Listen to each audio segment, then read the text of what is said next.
Coming up on a special Tuesday edition of the Locked On Jaguars Squad Show, we had someone last Wednesday ask us, by the time that you guys return from your various other assignments, will the Jaguars have actually signed someone from outside of Jacksonville? The answer is yes. And I said they weren't in the running back market, and then they signed a running back. But I said they weren't looking for running back 3 at this stage because they now have running back 1A. Yeah, very interested to talk about this today on the show and see how this running back is going to add lots of value to the awesome, Jaguars team. Let's do it. Duval. It's the Jaguars Squad. Everything Jacksonville Jaguars every week. Breaking down all the big hits and game-changing plays from the Sunshine State. The way only the Locked On Podcast Network can. Gear up.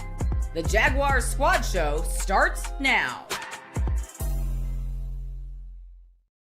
What is going on, party people? Thanks for hanging out with us on this Tuesday afternoon. Typically, you get us live on the Locked On Jaguars YouTube channel on Mondays and Wednesdays. But because I was up on assignment in Marcus's neck of the woods, up in the Triangle in North Carolina, fresh off the plane, he's still upset, folks. I didn't get a chance to see Marcus while I was up there for less than 24 hours for a women's basketball show. That's not important. You were on Raleigh territory on the ground. You should have called me, texted me. I'd have met you anywhere. Don't give me that stuff. I told her that's the first thing I said. Did you see Marcus? Because I'm going to tell you about me.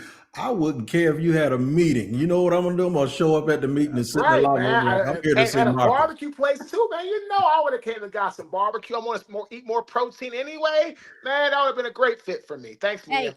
It was like, hey, I appreciate you, Marcus. I appreciate you, Tony, T-Wig, Wiggins. We're off and running here on this Tuesday episode. It was a little chilly last night for the live show. If you are a basketball fan of the women's basketball variety, I would just note, if you're interested, the Women's Basketball Podcast is also another program that I host outside of the Locked On Podcast Network. But we are here for this Locked On Jaguar Squad Show to do one thing and one thing only, and that is to bring you the very latest when it comes to your Big Cats. As mentioned, we last joined you here live last Wednesday, and I'd be remiss. I probably should have looked it up. My apologies. One of our everydayers who said, by the time you guys are back on the program, will we have a new Jaguar outside of the Jaguars who have already re-signed with the club?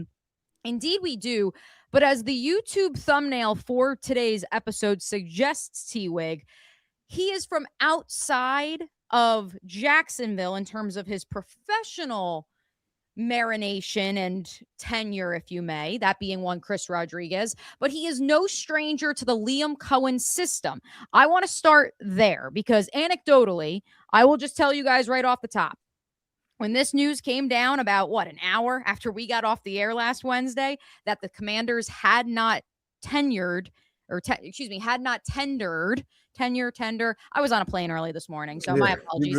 Had not tendered the third, soon to be fourth year running back out of Kentucky, and therefore that made him a free agent in name only if a team was to outmatch any offer by the Washington team. In turn, the Jaguars offer a 2-year contract worth some, interesting capital.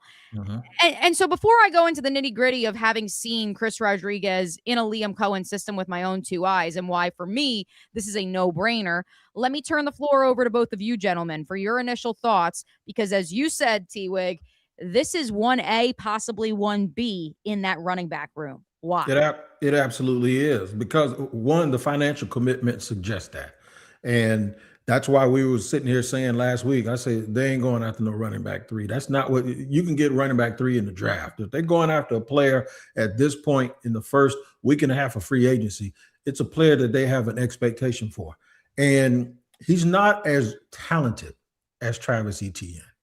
I do believe that there's a little bit of duplication, even though they don't have the same running style, from Travis Etienne to Bashaw Tutin, where you still have the speed element. Remember, Tutin is the fastest running back that was on this team last year, and he had 3 big runs in the playoffs.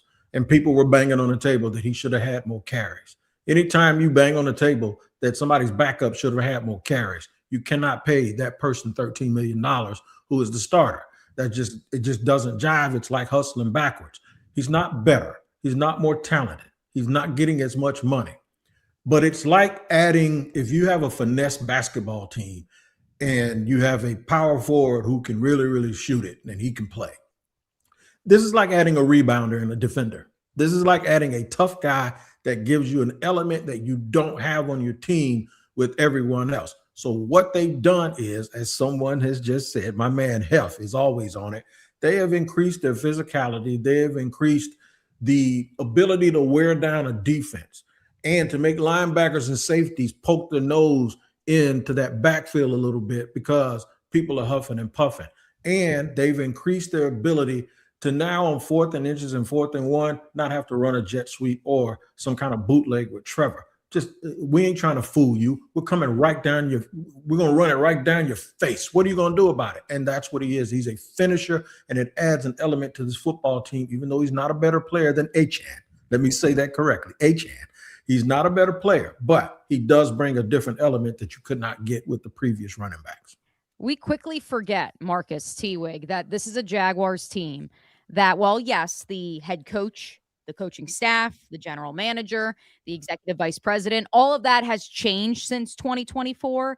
But the bulk of the roster that we saw in 2025 was the same as that 2024 team, that their biggest Achilles heel, which they had a lot of flaws, but their biggest was that they could not get 3rd and short, 4th and short.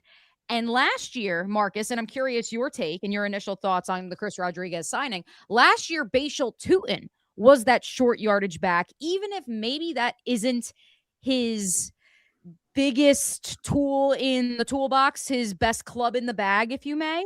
But that was the role that he was asked to play in last year's system, even if eventually the thought was he could be a 2 to 3 down back. And so, Marcus, your impressions of this signing, but also pairing that with, as T-Wig said, this guy is your bulldozer. He is going to be the one who grinds out the 1 or 2 yards in a, we all know you're running the football, but you got to have it situation. Well, see, what happens is when you add a running back like that, it allows you to continue to move the chains and get first downs, right? Which helps you to control the time of possession, which allows you to keep the football out of your opponent's hands. And again, it keeps you moving towards the end zone. And again, Tutu is a really good running back. And as you said, that wasn't his quote unquote forte, but he did it because he had to, and that was the makeup of the running back room. When you add a physically pounding running back, that changes the style of offense you can call. You could be a little bit more in between the tackles. You can go a little bit more downhill. You can stretch and then turn up inside the tackle versus having to stretch, looking for the outside, which is more what Travis was doing. Like, he liked to stretch, get that outside corner, outside the tackle, outside the tight end. Or with Rodriguez, you could say more inside the center, the guard, and the tackle, because he is more of a punishing style of running back. Kind of remind, now I'm not going to compare it to that running back, but it kind of reminds me of that Eddie George style, where Eddie George would hit you in the mouth. He would hit you in the face and say, I'm coming back for more, right? The Jerome Bettis type, I'm going to hit you in the mouth, I'm coming back for more. The Jaguars did not really have that last season. And as T-Wick said, it really brings another element to your football team, because the linebackers and the safeties have to be a little bit more in the box, because they know that if a defensive lineman misses him and he gets that full head of steam coming towards him, like that 3 to 5 yard engine running head start coming at you, it's going to be a lot more difficult to tackle that. Again, Derrick Henry's been doing that for a long time. He's able to continue to move the chains. Now, again, I'm not saying he's Derrick Henry or Eddie George, but he's a guy that runs like them, and that's what they're looking for. I loved this from Tej Seth over at the Syed Schemes site, if you guys have ever paid a visit over there. As soon as Chris Rodriguez inked that 2-year, $10 million deal with the Jags, 6.2 of it guaranteed, he tweets out, something fun to ask people is, which running back with at least 140 carries leads the league in EPA per rush over the last 2 years? And then when you tell them it's Chris Rodriguez after they guess every other running back in the league, and they are shocked to hear that not only he meets that threshold of 140 carries, but that also he is among the league's leaders when it comes to tough yardage and when it comes to rushing success. I would also note this from MB Fantasy Life, Matthew Berry's Fantasy Life, the 4 running backs who had the highest success rate in the league last year. 2 of them Los Angeles Rams, both of whom were drafted when James Gladstone was the head of scouting strategy in Southern California with the Rams, and Kyron Williams and Blake Corum.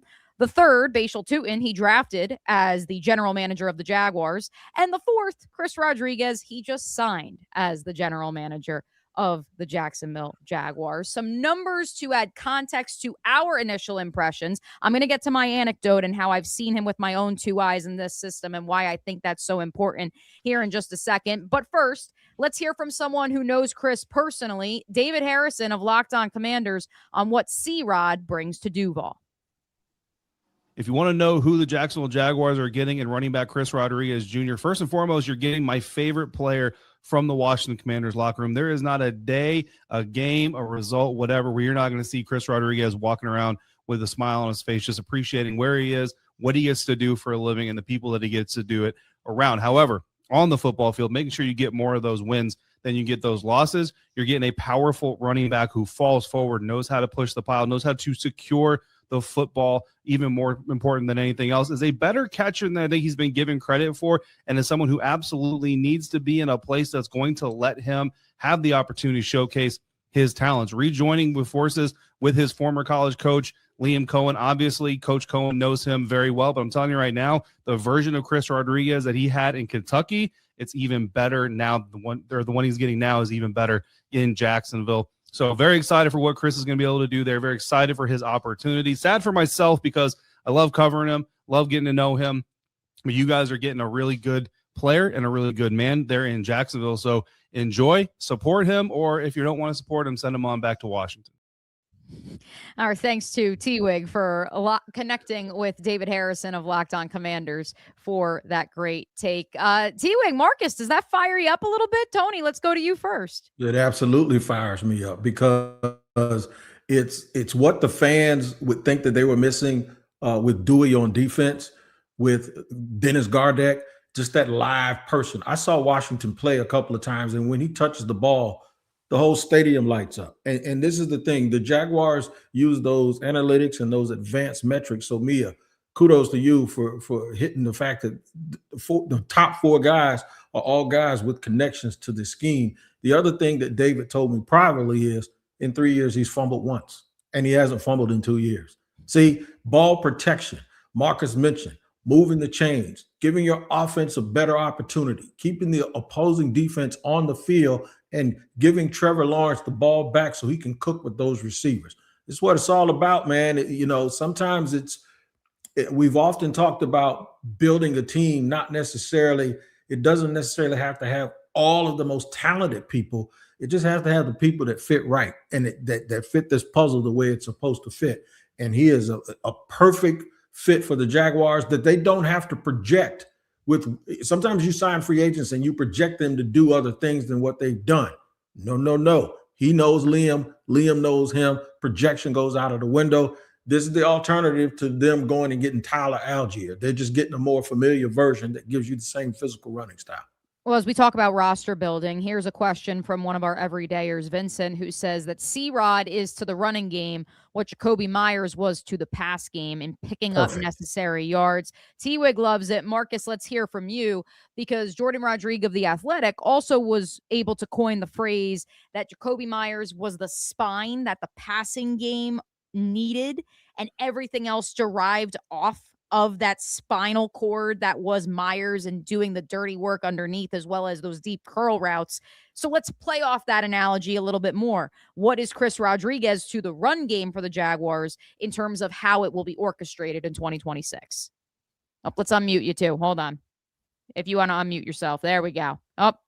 With the wrong button. I don't know how that happened. But anyway, so as I was saying before I really tried to not have myself be able to talk, is that at the end of the day, you're setting up a physical running style offense. You're setting up to let people know you are not going to be afraid to run the football on first down, second, or third. You're not afraid to really get in there and do some more play action. You can use that to set up the play action. You can use that to set up the rollouts. You can use it to set up going deep. Again, if you have a running back that's physical, that people know is not going to be afraid, and also that you know doesn't fumble the football, right? That's big. So what's going to happen is he's going to have teams playing more aggressive in the box, having to bring down linebackers, cheat up safeties. And what happens is on the outside, the receivers, Parker Washington, Jacoby Myers, Brian Thomas Jr., to Brenton Strange, like all those guys get open deep. And then for Brenton Strange, it's awesome when you have a great running back. You can do play action because that deep middle starts to open up. Because what happens is with those safeties coming into the box, they have to then back up. If he's not running the football, turn those hips. And most safeties don't do that as well as, corners do. So again, what they're going to do, and what's Liam say? We're going to do what we do, and you got to stop us. That's what they're going to do. They're going to be aggressive. They're going to be downhill. Again, Travis was a really talented running back, but he wasn't a downhill running back. They didn't really have that last year. Well, now you do, and you have a guy that's going to put some fear into those linebackers, into those secondary, and that safeties and those corners, that if you don't come up and play aggressive and let this guy get that head start, like that 7 to 8 yard head start coming downhill at you, it's going to be a really, really bad day for you. So it's a different style of offense, and I'm going to really love seeing Jacksonville do that, be more physical in 2026. Real quick, one from our friend Hef in terms of the offensive line and how that factors into all of this, Marcus. You know he loves to talk trenches with you. Do we see more traps and pulls from the interior, especially knowing that by far and large, as it looks today, the Jaguars are running back their offensive line room? I'm not saying players in those same positions, but the same offensive line room that we saw in 2025. Yeah, absolutely, because traps and pulls are designed to be inside runs, inside trap, inside pull. If you have a running back that is more on the outside, right, you go more counter trades, you go more longer pulls. With this, it's going to be short pulls, short traps, left guard pulling to the 2 hole to kick out the 1 technique, or kick out the 3 technique, or have the center block back, have the guard pull around inside to the 0 hole and go right on up to the linebacker. We call that skip pull, right? You have all kinds of things you can do, and you can't do it if your running back does not run downhill aggressively, because what will happen is the holes are designed to be that quick. When you trap pull, that hole is there for like a 10th of a second. If you miss it, it closes. So trap pulls, skip pulls, this is exactly what you do with an aggressive downhill runs. That's exactly what the Ravens did a lot of last year with Henry. We saw a lot of pulls, a lot of traps, a lot of skip pulls, because they were trying to use Henry's size downhill. Rodriguez, same type of setup. I love and one thing I'll mention, to me, if you could watch ETN run and track him, it was more like somebody riding a bike. If you tracked him running, Bashal too, the difference between ETN and Bashal, and I'm not saying one is better than the other, but for what they want to do running inside, Bashal's more of a jump cut runner. He'll be going one way, and then there's no bicycle. There's both feet planted, boom, and he's gone. He's a jump cut guy, and that bodes well for inside. Also in their 2 halfback package, which Liam ran a lot in Tampa. You saw it last year where they put one running back in the slot. He'd come in motion. The other guy would be running the other way. Now you don't have 2 speed backs that are trying to outflank people. Now you got a power back standing up, and then you got your fast back doing some jet sweep motion. Once that motion happens and people start moving around, Rodriguez is going to see it, and Trevor's going to see it. And they're going to check down, and he's going to go where somebody isn't, or he's going to go where somebody is halfway there. And if that big running back at 215 pounds with nasty intentions sees you halfway there, well, he's got half the battle now, because now you're not getting across the bow. He's going to dip his shoulder on. He's going to drive you and get the body lean that he needs to keep the chains moving. Devert, I see your comment about another halfback that maybe we should have our eye on in this draft class. We have reserved the final segment of this hour-long program for live Q&A. We will hit that before the end of the show. I've teased it long enough. So why am I so sold on Liam Cohen, Chris Rodriguez, the reunion in Duval? I'll keep it plain and simple, folks. 20-17, January 1st, 2022. I was the spotter for the Hawkeye Radio Network. Shout out to my Iowa Hawkeyes when they played the Kentucky Wildcats, led by an upstart OC named Liam Cohen in the Citrus Bowl in Orlando. Kentucky won that game 20-17. Thanks to, wait for it, a touchdown. Want to make sure I have this right. With 1:43 remaining on the clock, courtesy of one Chris Rodriguez. Everyone wants to talk about Wan'Dale Robinson and the absolute show that he put on that day. 170 yards on just 10 catches. But you want to know who found the end zone for the Kentucky Wildcats that day? The 2 touchdowns that they had, one through the air, one on the ground. Chris Rodriguez, 20 carries, 107 rushing yards. That's an average of 5.4 yards per clip. He had a touchdown on the ground. He also had a 5-yard catch through the air. Like T-Wig said, he's got good hands. We heard that from David as well, that, people are going to say he's just a downhill running threat. No. This is a guy who can play all 3 downs, and that is why, to bring this conversation full circle, I agree with T-Wig. This is signing a 1A or a 1B to help ease Bashal Tutin into that potential featured role within the Jaguars run game. And additionally, it's bringing in someone who Liam Cohen knows fits the scheme. And take it with a grain of salt when people say he doesn't catch, because they're not looking at context. They said Leonard Fournette couldn't catch, and he got 71 catches his last year in Jacksonville. Then he goes to Tampa, and guess who ends up Tom Brady's favorite guy to dump the ball off to in the flat? Leonard Fournette. That was his forte when he won a Super Bowl with Tom Brady and the Bucs. Is he was catching the ball all the time. He was his outlet. He was his Kevin Falk. So when they say people can't do something, they're missing the point that just because you didn't see him do it doesn't mean they can't do it. And just one more thought on Rodriguez, Marcus, and you would know this given your ties to the Baltimore area and to the DMV, given that you also played college ball at Howard. This was Chris Rodriguez in a Cliff Kingsbury offensive system.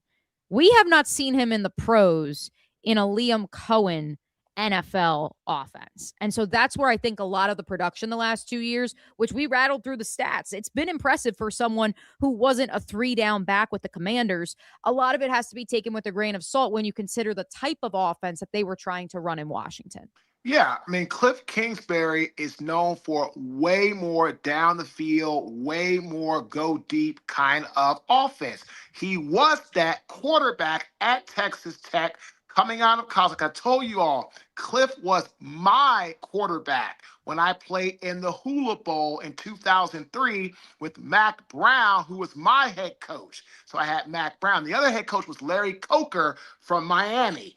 And Cliff was always airing the ball out downhill, trying to go deep. And he has that same type of philosophy in the NFL, always has. He never really used his running backs as weapons other than running the football. So in this offense, with a lot more diversity, a lot more creativity, I think Rodriguez is going to shine. And again, I think he knows coming here there's a real chance for a real push in the NFL. I mean, as far as NFL for the Super Bowl. So I think it's going to be a lot more greatness coming from him this year than he got in Washington, where in Washington, no offense to the Commander fans out there, they stunk last year. So, it's like, and again, they don't have a lot of the things that the Jaguars have. So I think he's going to be a much better, more energized guy coming here. And again, T-Wig said it best, as he always does. That salary, 2 years, $10 million, 6.5 guaranteed. He knows he wants to show people he's earned every bit of that money. And one thing I'll add to your thing, I appreciate you saying that, Marcus, is with Liam Cohen now, we're starting to see a pattern. You saw with Bucky Irvin last year, right, in Tampa. He had a better year when Cohen was his coordinator. Chris Rodriguez has 1,200 yards when he is at Kentucky. 2 years later, when Liam came back to Kentucky, Ray Davis is running around going crazy, putting 350 on people.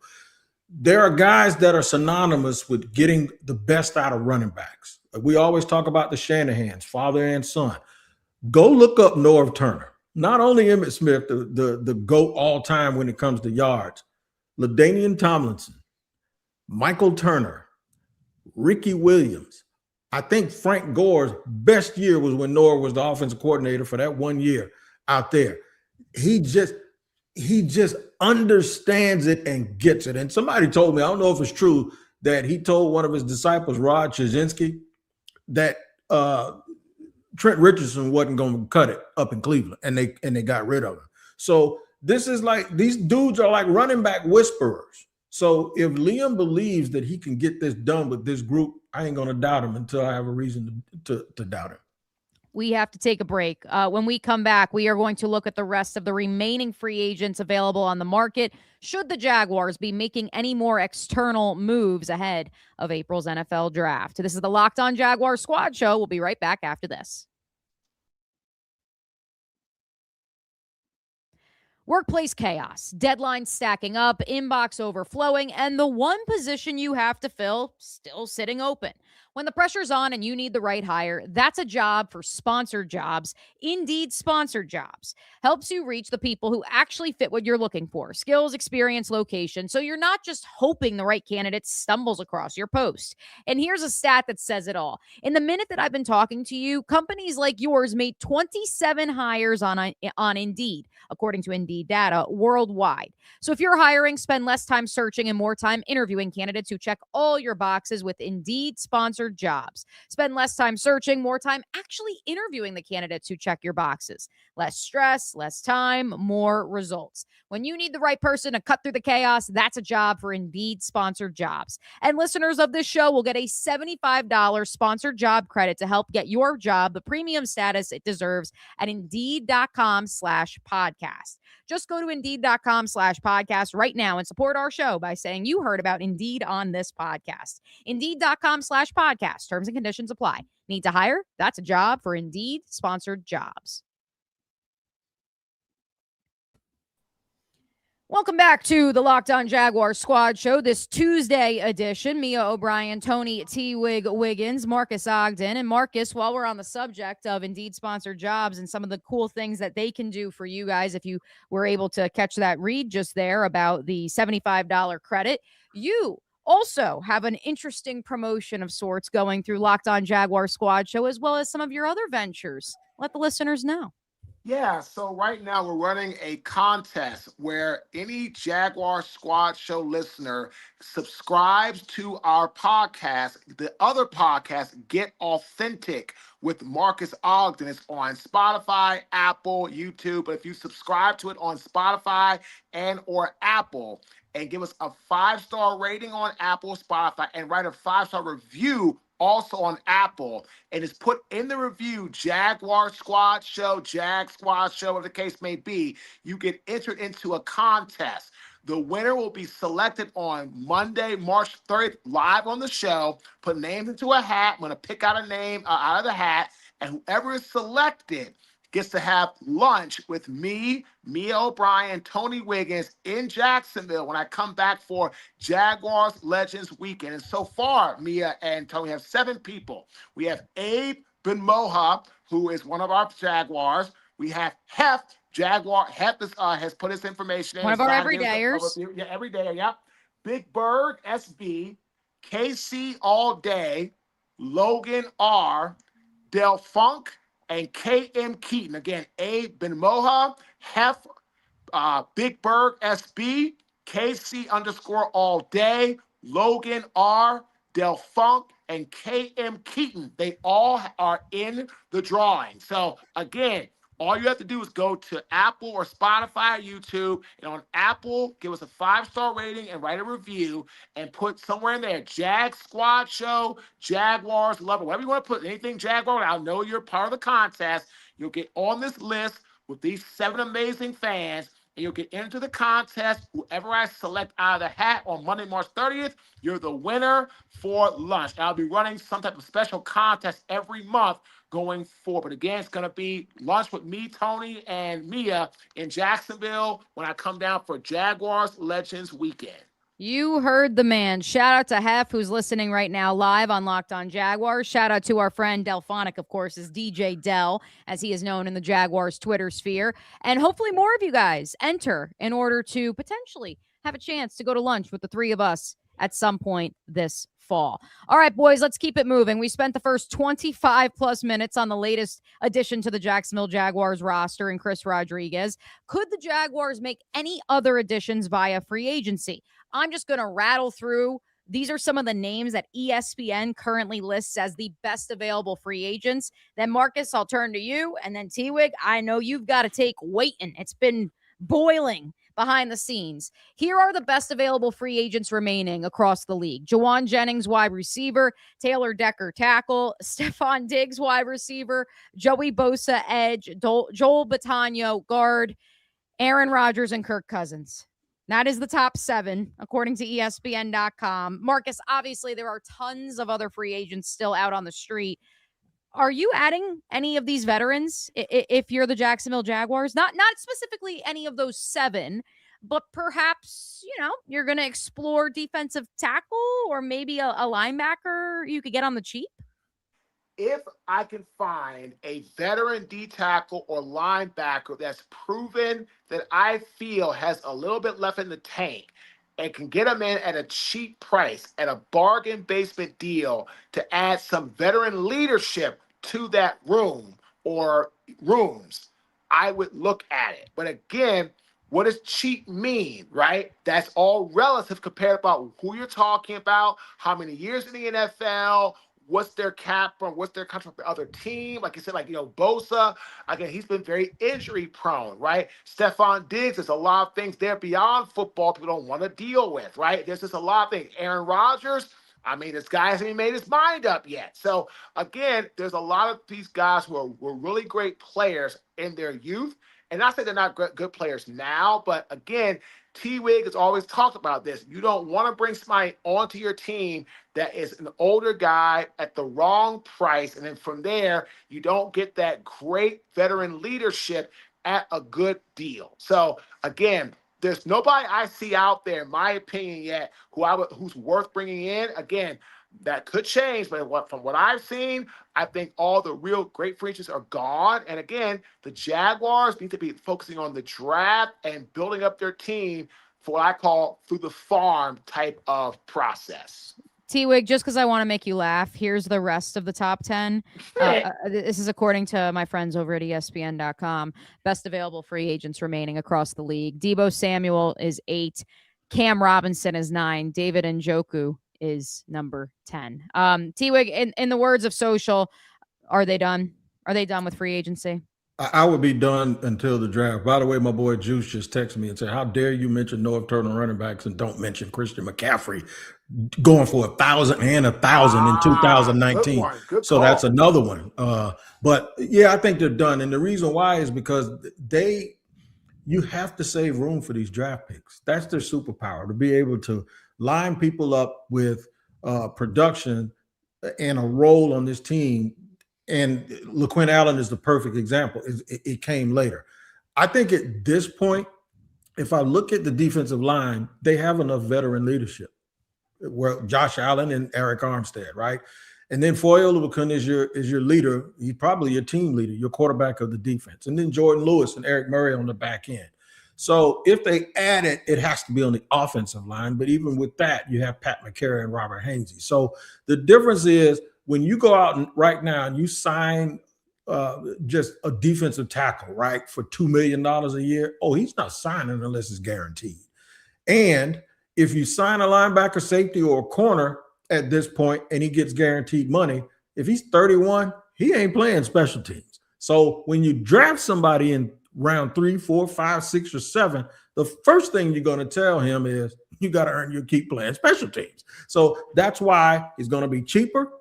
And you wait until after the draft because there's still the unknown of what's going to come to you. You don't know.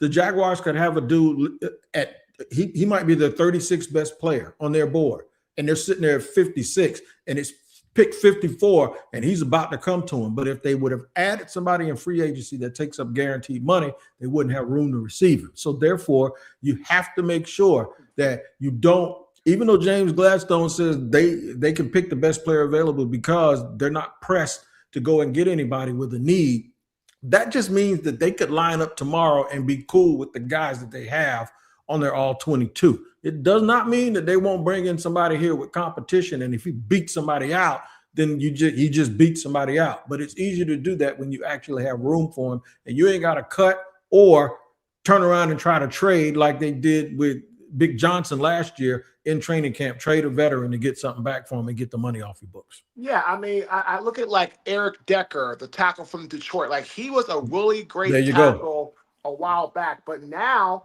10 years in, he's, is adding him, is he going to really beat out Cole Van Lannon? I mean, like I watched him play the last couple of games because Detroit was always on a lot of games because they had a beginning of the season, especially they had a lot of promise. He really has not been the type of player that he was, 3-4 years ago. So again, a really good offensive tackle, but again, for where he's at from an age standpoint, from a salary cap hit standpoint, a guaranteed money standpoint, again, I wouldn't bring him in. Like, again, you've got enough guys on there that you can, he's not like head and shoulders better than anybody's offensive line at this point. 5 years ago, yes. Now, no. And so signing a guy like that, the Jaguars could use a little bit of a tackle help, but I don't think he's it. Again, he was a great player in his youth, but I just don't feel that he's it anymore. 10, 11 years in, he's just not the player that he was for the money you have to pay for him and the cap hit and the guaranteed money. It just doesn't make any sense. And that's exactly why, like, New England got rid of Stephon Diggs he was a salary cap, casualty. So this becomes all about your salary, how long you've been in the league. And again, it's a lot of guaranteed money. And again, like you said, right, guys, you could wait till later on. If somebody gets hurt, all that, you maybe try to get them for cheaper if you can. And that's why I think the Trent Williams thing would work because he's great. And he's a blue chip player. He's a blue chip player. Right, right. Yeah. Right. That's what you would do. Yeah. You want to shuffle stuff around, that's what you do. You do it for Trent Williams and you put Cole Van Lannon at right guard. Yeah. Yes. Exactly. Daniel Jeremiah and Bucky Brooks of Move the Sticks say it year in and year out. The problem with the Jaguars has been they have a lot of green dot, not that green dot, the physical helmet that you wear as a play caller on defense. I mean the green dot as in a solid B player. The Jaguars have a lot of green dot players. They do not have blue dot players. And so I agree with you, T-Wig. Unless you are to make a move where you are bringing in a surefire blue dot fringe Hall of Fame, if not just all pro, then why would you make that move where you are strapped for cash as is? One note from one of our everydayers, this is from our friend Vincent. Could you see, and again, we'll see how the board shakes out. We do have a draft segment to get to on today's program specific to the defensive line. And I've seen a couple of you guys chime in with your thoughts about the edge and the interior defensive line prospects. We're going to get to them here in a second. But as Vincent says, would it hurt to sign an edge 3 or 4 after the draft? Like they, signed Gardick as a Sam linebacker, but also they signed Emmanuel Ogba, T-Wig, the day after the draft, as soon as they struck out and did not come away with a single defensive lineman. They immediately had Emmanuel Ogba ready to go the next day. Yeah, that's what you wait for. You wait and see if you strike out. That's what you have to. Because if you commit a 3rd or 4th round pick to a dude, you got to pay him, and he's guaranteed, and it's slotted. And there's going to be opportunity there. But don't discount also BJ Green and Danny Strigo. And I say that because those are 2 dudes, man, that performed admirably on a team that won 13 games. They didn't perform on a team that was 4-13. They performed on a team that was 13-4 during the stretch run. If I'm not mistaken, I was in Aruba, but I could have swore I saw BJ Green getting sacks in Denver. So my thing is, you got to kind of understand that they have those guys in development too. And we don't know their opinion of them. We don't know how those guys are attacking the offseason program. We don't know what the exit interview was talking about. But we're not just going to write them off, because those would be the type of dudes that if they were free agents for another team, people would be sniffing around saying, I saw that little 21-year-old get those 3 sacks last year, or I remember that game. It would be the game that they played against a certain team. And that certain team would be like, oh, we'd love to have him as defensive end 3. So while you're looking around the way the Jaguars did last year when they came in here blind and they gave $10 million to Diamond Brown, they had no clue that Parker Washington was who he was, because if they did, they wouldn't have done it. So you got to make sure they have the benefit of knowing who these guys are now, and they may have an opinion of them that doesn't match the one that the fans have. Defensive line, will it be a target for the Jaguars in the NFL draft? I don't think I'm breaking any news when I say the answer is yes. But comparatively to what the free agent market looks like here on this March the 17th, happy St. Patrick's Day, by the way, we're going to compare, contrast a special edition of Guess the Prospect coming your way next here on the Locked On Jaguars Squad Show.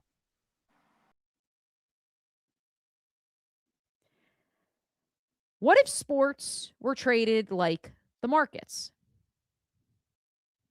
Now you can put your sports IQ to work in real time with Robinhood prediction markets. It's not you against the house. It's you participating in a live market. You can buy or sell your positions live all game long. Use your sports knowledge in the moments that matter. Robinhood prediction markets changes the game. It's people moving the action. So when momentum shifts, you can move with it.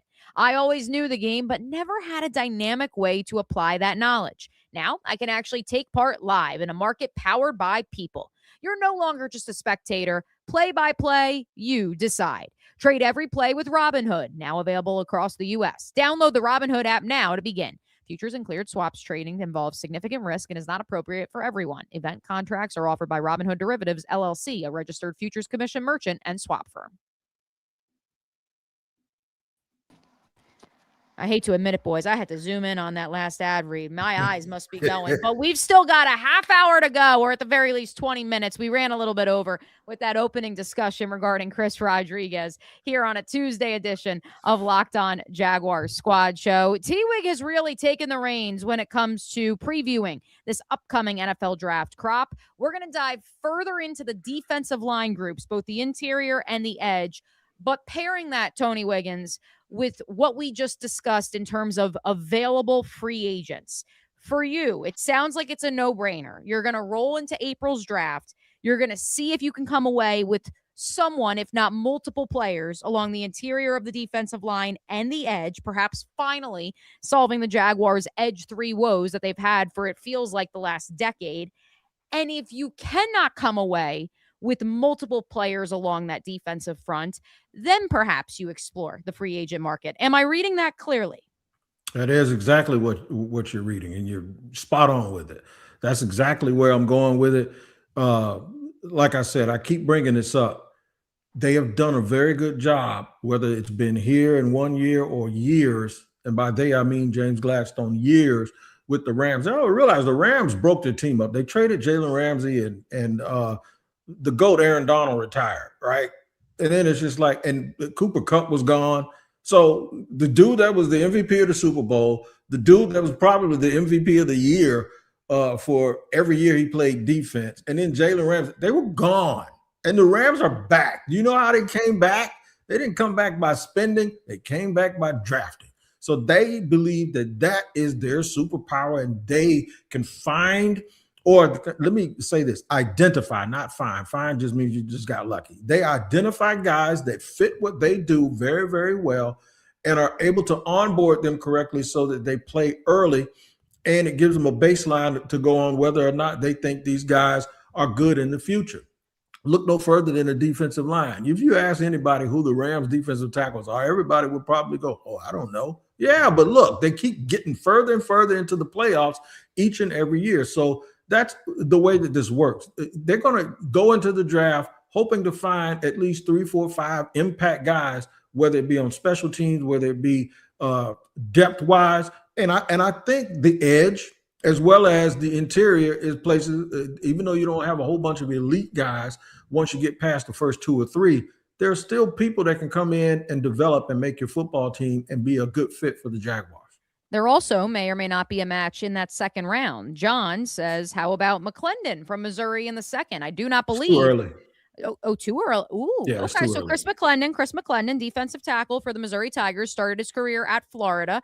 We're going to get right to that one. So let's dive in with our guest, the prospect. T-Wig says that's too early. But now let's put that together with this thought, T-Wig. Are you taking multiple interior defensive linemen, if you can, with how the board falls to you? I am, because I think you need a 3 technique and you need a backup nose tackle and you need to bring in more competition. And if you can find somebody that can absolutely do both, then that's great. The Sealer dude down in Miami, I'm wondering if Miami, since they're wholesaling, if Miami's going to try to wholesale him. Because there were rumors that Gladstone did inquire. There are rumors of that ilk. I would be on the phone. Not this go round, like we're talking at the trade deadline last year. Yeah, I would be on the phone in a heartbeat with him. But every year in the draft, there's somebody that might fall. And I did a mock draft today, and you won't believe who actually fell to the Jaguars. It was Christian Miller from the University of Georgia. And because even though he's a 3 technique, he's not a pass rusher. So it's not like he's one of the Georgia guys from the past. But he was a former high 4-star, almost 5-star recruit. And remember, Georgia doesn't ask their pass rushers or their defensive linemen to be pass rushers. We know that. You know why I know? Because Trayvon, they play gap and hole, man. They don't want guys running draw plays. They don't want quarterbacks scrambling. They take up space. Trayvon was one. The year that they actually had they had Johnson, who ended up going to Florida State, and B.J. Ojolari. They got smoked by Florida by 40 points. And a couple of more teams laid it on him. So they changed their philosophy. Maybe, just maybe, he's not a pass rusher because he just wasn't asked to be. And that's a guy, along with the people we've talked about, Zane Durant, Grayson Halton.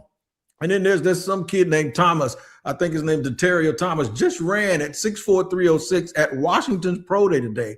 He just ran a 4.73. I'm not making this up. I just saw it. These are the types of things, those metrics that they look for with athletic profiles, where you might see that dude pop up in the 4th round. But I think McClellan, that's a little high in the 2nd. It doesn't mean it's not going to happen. I just think for my blood, it's a little bit high, and I've been putting them in the 3rd round. John says nobody even mentioned Lane. I don't know what lane. He sure can tackle. I don't know which lane you are referring to, John. If you want to put specifically what lane that is in the chat, we can certainly answer that. In the meantime, Marcus, your thoughts, interior defensive line, edge rusher in the draft. How many as of March 17th, realistically, with the Jaguars armed with 13 picks, correct me if I'm wrong, T-Wig, we're at 13 for the Big Cats in this April's draft. How many of those 13, and maybe they don't make all 13 selections, how many defensive linemen are you aiming to come away from with this year's draft class? Yeah, I think 3 out of 13 is good because, again, at offensive line, you really are probably going to draft maybe 1, right? I think you can find a good guard. If you can find a tackle late, you might pick 2, right? You could running back, you can find a running back, you're probably going to pick 1, right? You don't really need a tight end, but if you can find one in the later rounds, you might pick up a tight end, right? Maybe 1. And we talked about safeties, maybe 1 or 2. So look at, let's say 3, it's a 2, 1, that's 3, another 1 is 4, 6. So, right there's like 6 or 7, right? So I really believe that defensive line is the area that they really could use, right? Try to find a good 3 technique, right? Higher up round, 2nd round, if possible, and or linebacker, right? Then after that, 3rd round, 4th round, try to find, a good, backup nose. You can find a good one of those, like maybe in the 4th round. 3rd, maybe you find a good, edge rusher to come alongside, be a good guy to kind of, get in there and learn. You know what I'm saying? So like that's just what I'm thinking. I think you look at 3 defensive linemen, 2 D tackles, 1 defensive end, 1 guy on the edge that can come in and can compete with BJ Green, Danny Strogoff, that can be the Trayvon's, backup or swing guy with Josh Hines Allen. And you got to find a 3 that can come in and make plays and find like you said, TV said, a backup nose, because Devon Hamilton after this year, it's going to be a whole lot of money to keep him. Because, again, a really good nose guard that can stuff the run and rush the passer, or at least create pressure, is very, very hard to find. Like I said, it's like, I'm not going to put him in a place with Aaron Donald, but Aaron Donald was probably one of the rarities that could actually stuff the run and could rush the passer from his position. It was unreal. So 2 more names I can mention. Yes. Danny Dennis Sutton, who played opposite of Abdul Carter. And nobody paid attention to him because he's at Penn State. But this is a Trent Baalke type dude. He's 6'6", 256. If you're going to bring him in just to use, he had 13 tackles for loss in 2024 with 8.5 sacks. That's exactly the kind of guy you want. You want to get a guy like that. And as far as the nose tackle is concerned, somebody got a lot of juices from Iowa State. A kid named Dominique Orange. I've been watching him for a minute. And because I actually wanted him to go to Florida State. He's really, really active, man. He's 6'3", 6'3.5", goes about 315, 320. Just an active body inside that I think is going to play in the league like a dude like DJ Reader for like the next 10 years. So those are the type of folks, man. Everybody can't be a first-round draft pick and a blue chip. You just have to find the people or identify the people that you can onboard that can help your football team. And I think there's a bunch of them in this draft.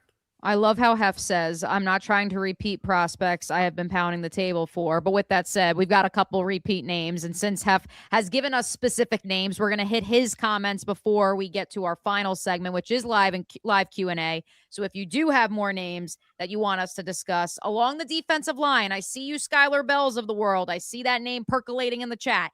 We're going to do all draft tomorrow. I will have more information about that before we get out of here today. So you could save some of your names for tomorrow, or you can put them in the chat here now. Hef adds Landon Robinson out of Navy, who I know we definitely have talked about. PFF moved him into their top 125. He had previously been in the 300s at one point in time. And then thank you, Hef, for throwing a couple of DTs and nose tackles. Marcus T-Wig, have you seen any of these names that he just threw into the chat in your draft prep that speaks to you as, ooh, that might be a potential match for the Jaguars? Yeah, Rayshawn Benny, stout player at Michigan. I know him very well. I don't know much about Regis. I actually like Tim Keenan, but Tim Keenan, he has those short arms and you got to worry about it, but he's still a nose tackle who's going to play, I think, 7-8 years in the league. Jeffrey Mba is an enigma because he started out at Texas A&M, and he was a kid that he was very, very raw. He was like 6'3", 300 pounds, and he had never really played football.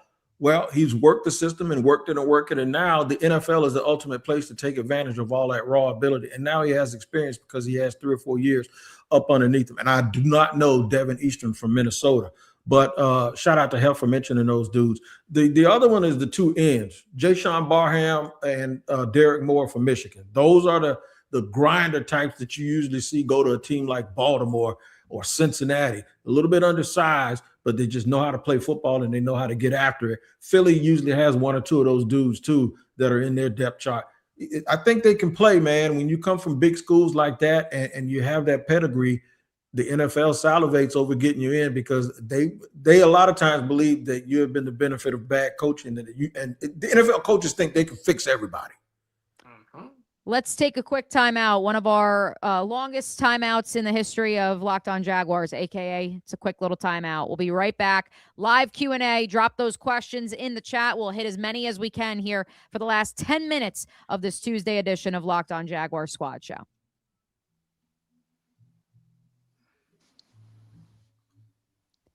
And just like that, we are back. Thanks so much for spending part of your Tuesday afternoon with us. Plenty of questions, plenty of names thrown into the chat. And again, we are going to try to hit as many as we can today. Tomorrow, we are doing a live mock draft here on Locked On Jaguars Squad Show.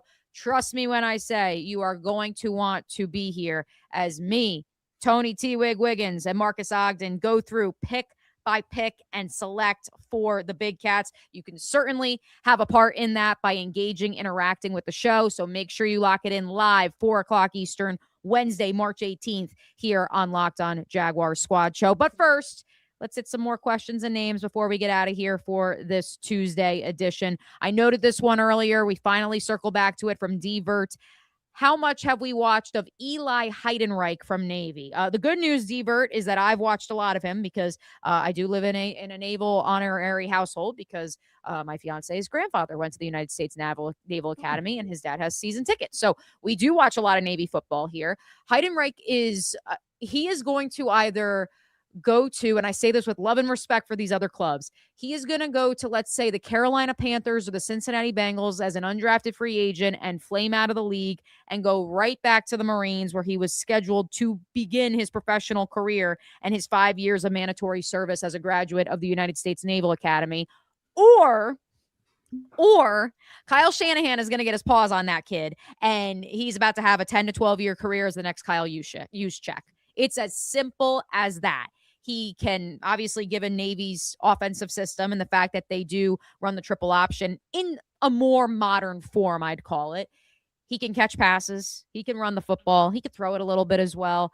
He is definitely a Swiss Army knife that I think, even though he went to Navy, sorry to the Army fans out there, that I think, and T-Wig, I'm curious you and Marcus's thoughts. Like, I would think Liam Cohen, a descendant of the Sean McVay, Kyle Shanahan system, would also find use for a player like that in his system, especially given this is the organization that drafted Travis Hunter to be a two-way player. I am interested, knowing they have 3 7th-round picks, if he is still there on day 3 late, or if a team has a plan for Heidenreich and says, yeah, I need to fill a slot receiver role and a scat back role on third downs, and he's a punt returner too, and then maybe they consider the Navy grad. Guys like that have a lot of value because of when you have the 53 and your active roster, when you have to start figuring out who you keep, and then you get to the point where, okay, this week we're going to, it's a mystery when we go to the press box, like, okay, who's not dressing? You see it every single week. This helps in that situation because of who you can keep, because he allows you to have the versatility to be able to do that. One thing I will tell you about wide receivers for this offense, and the one that we saw and we've seen in Los Angeles, if they're body catchers, they ain't fitting. If they're used to catching the ball with both feet flat, facing the quarterback like they're looking at each other, that's not a fit. These dudes want hand catchers, route runners, guys that can catch slants, crossing, drags, things right up where the hash mark is, where they catch it. It's almost as if in basketball, there are certain teams that look for certain type of players, right? And I don't want to categorize it as being smart, but it kind of categorizes itself as being smart, because they want dudes that are extensions of the coach playing wide receiver. That's why all of these dudes that they get, whether it's Cooper Kupp, whether it's the guys that they have out there now, and then you look at Jalen McMillan, the first year that he played under Liam, hands catcher, route runner. Look at this kid that's at Illinois State. I can't even pronounce his name, and I ain't going to even try. But those are the types of people that I'm talking about. And that's why in the second round, if at 56 Antonio Williams from Clemson is there, they're going to take him. Why would you not take him? And I heard they were talking to him also. But he is a hands catcher, a route runner, somebody that transitions very easily from catching the ball, tuck it, turn it, and getting right up the field. And if that doesn't describe a Rams wide receiver, or what we saw Jacoby doing that BT struggled with, I don't know what else describes it. But I think you have to look at those route running types, guys that eat up the route tree. And you mentioned it, Shanahan. Shanahan loves guys like that. The Ricky Pearsalls of the world, the Lad McConkeys out in those route runners. And I ain't trying to just name all white wide receivers, because there's black dudes that do it too. But that, I'm just telling you. Eli Heidenreich is also white. Let's just throw it out there. Yeah. Let's not bury the lead. So the hands catchers, those types of guys that played in those offenses, this is what you want. Okay, let me name a black dude. Devontae Adams. There you go. The guys that Green Bay gets. Jeremy Bernard is that dude too. If y'all watched him last year, he's the same thing. Mm-hmm. A hands catcher who eats up the route tree, catches it inside the hash on the sideline, always seems to get his feet down and get his feet tapped. Those, to me, represent what Liam Cohen wide receivers look like. Let's go to you, Marcus. This is from our everydayer V and Matt. Shouldn't the Jaguars start grooming a center? We have a good one now, but he is not a young guy. Hey, man, I don't think 27 is old by any stretch of the imagination. But to that end, Marcus, you could make the argument they already are in the process of grooming a center in Jonah Monheim. Yeah. Unless you view him as just a depth piece that they are also simultaneously trying to groom. But then he came in last year when Hainsey got hurt and did a really nice job and was a great fit. I mean, as a rookie 7th round draft pick, he really stepped up and played well in a high pressure situation, because at the end of the day, center is extremely pressure driven, especially when you're in shotgun a lot with a team that you know has a quarterback that is as tall as Trevor. It's sometimes a little bit more difficult to snap the ball accurately to a really tall quarterback. So I thought he did a nice job came in, gave him nice depth, did a nice job, made some great plays. And again, when Hainsey got hurt, stepped into the starting role and did a nice job. So I think they have a good center there. You got to give these young players more time to develop. You got to give them more reps. You got to give them more time on the field, in the classroom, in the organization. Again, you have a full year this year being there for off-season program. So I think Minor did a really nice job for the Jaguars. And again, 27 is not all hell. The Ravens just signed Trey Hendrickson to a 4-year deal at 31 years of age. So you know what I mean? I mean, he's 31, 4-year deal, $128 million. So that's not old in the football today. So again, but they've got a nice piece with Jonah Minor. And Brian Parker. Somebody mentioned Brian Parker. Yeah, Social did. Yeah. And I'll bring this up. I could see that. And the reason I could see that is because Brian Parker can play guard and tackle. And they have talked about versatility. Remember, Pat McCary has played everything. Jonah Monheim has played everything. So they do place a premium on that versatility that we're talking about. And Brian Parker Jr., much like Cole Van Lannon. Van Lannon hadn't played center, but he's played right tackle, right guard, left guard. So they love the versatility aspect of it from a purely number standpoint. So Parker would be somebody I would say, okay, yeah, I can see that.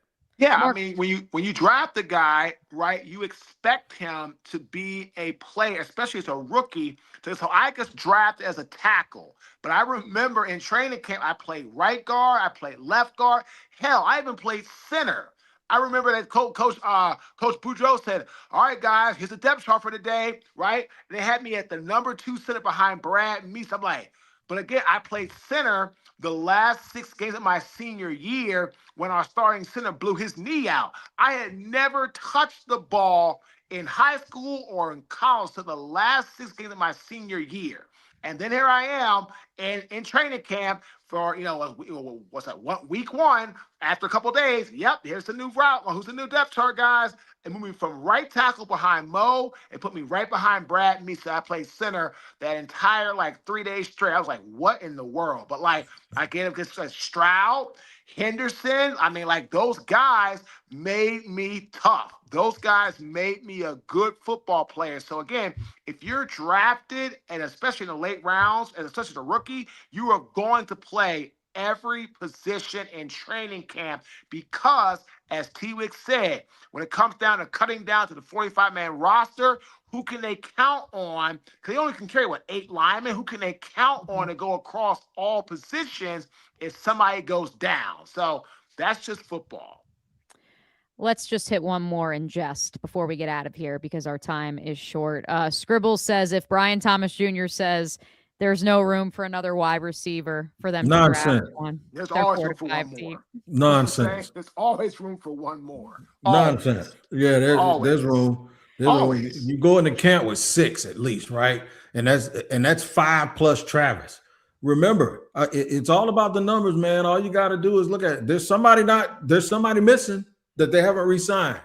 Diamond is one, and Tim Patrick. Neither one of them are there. So, just from a numbers standpoint, there's still room on the roster for 2 people. Even though you're bringing Travis back, that's 4. Yes.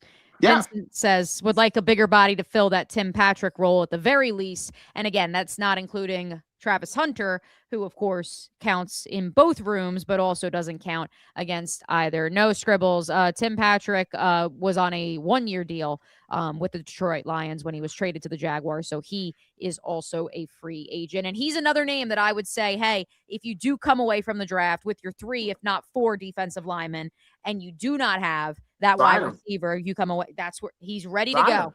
Sunday after the draft, maybe even sooner, but we'll see exactly what the Jaguars think of this wide receiver group. Let's see what we think of this year's wide receiver group, this year's entire draft class. We're going to be back tomorrow, 4:30 p.m. Eastern Standard Time, a live draft with the Locked On Jaguars Squad Show crew. You are not going to want to miss it. And so until tomorrow afternoon, we will catch you later.